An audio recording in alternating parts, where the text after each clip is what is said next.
Ladies and gentlemen, welcome back to another episode review and breakdown for Batwoman Season 3. Today we're talking about Episode 6, which is what I'd call an alright episode. It wasn't a bad episode, but it also wasn't a great episode either, because, there were parts of the episode where I did get a little bored, and looking back now at my page of notes here, I only got like half a page, which most episodes, especially last episode, I actually filmed like a whole entire page.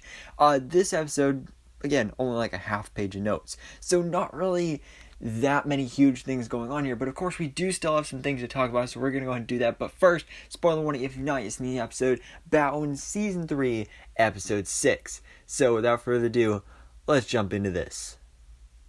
So we open up the episode with a bunch of girls. They're playing, I think it was soccer or something like that. And of course, the soccer ball rolls over somewhere it shouldn't have gone. A girl goes to get it, and she finds a man buried alive in plants with bees coming out of his mouth, and it's just like disgusting, and clearly the work of Poison Ivy. But the real Poison Ivy, Pamela Isley, is of course buried underground due to Batman.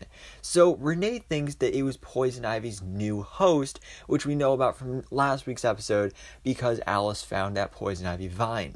So it is revealed, as Alice was thinking, that Mary is the new Poison Ivy. She's been infected, and she is Poison Ivy. But basically, she doesn't remember anything. It's kind of like a Dr. Jekyll and Mr. Hyde type thing, where when she gets triggered, she turns to Poison Ivy mode, and then when she wakes up, she remembers absolutely none of it. So she's terrified about this because, especially, they don't know what the trigger is.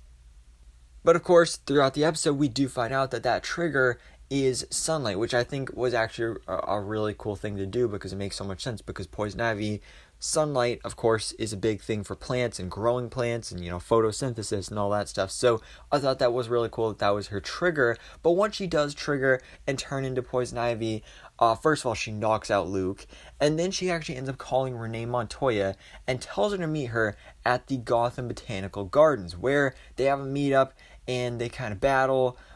Renee stands no chance because Mary has these Poison Ivy powers, and then Batwoman and Batwing show up to stop her, or stop/save Mary.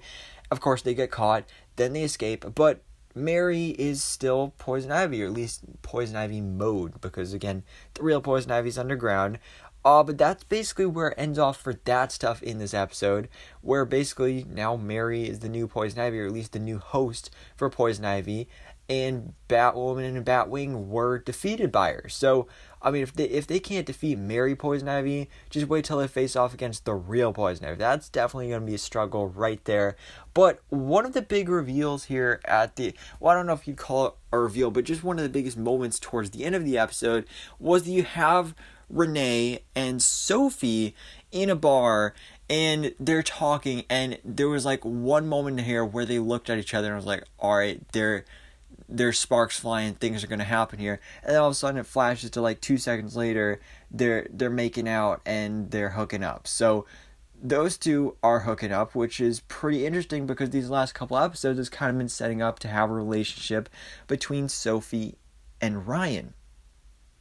So this, of course, messes things up a little bit, to say the least. But we saw earlier in the episode that things kind of got tense between those two, because Ryan knows why Jada is doing all this research involving cryotechnology, and Sophie just wants answers. She wants to know why she's doing this, why she's basically responsible for all these deaths and all these injuries, and what happened to her sister.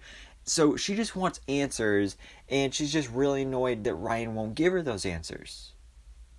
So even though they were never actually officially together, they basically kind of break up here, and now Renee and Sophie are kind of getting it on here. But I don't know if they're actually going to be a couple or if it's just like a one-night stand type thing.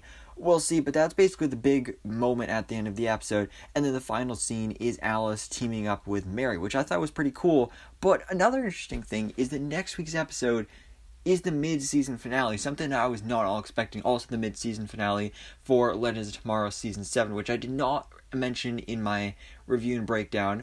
So if you watched that and you were wondering, it's also the mid-season finale for that next week as well, which, I mean, makes sense, but again, I was not seeing it coming. So most likely we won't get new episodes after next week until probably January or February-ish, which is the same thing you're doing with The Flash. The Flash Season 8 just started. It's going to have this 5-part crossover event, and then it'll be done, and then come back early next year. So that's definitely interesting. I'm excited to see that. Excited to see how things end off with the mid-season finale next week. But for now, guys, let me know your thoughts in the comments below. What do you think about Batwoman Season 3, Episode 6? What do you think about all this Poison Ivy setup here? And also the romance, all that stuff that's going on there, the romantic relationships, the hooking up, all that. Let me know your thoughts, theories, and predictions in the comments below. And thanks so much for watching. Please drop a like if you enjoyed this video, and hit the subscribe button so I can keep up to date on everything that goes on in the DC life.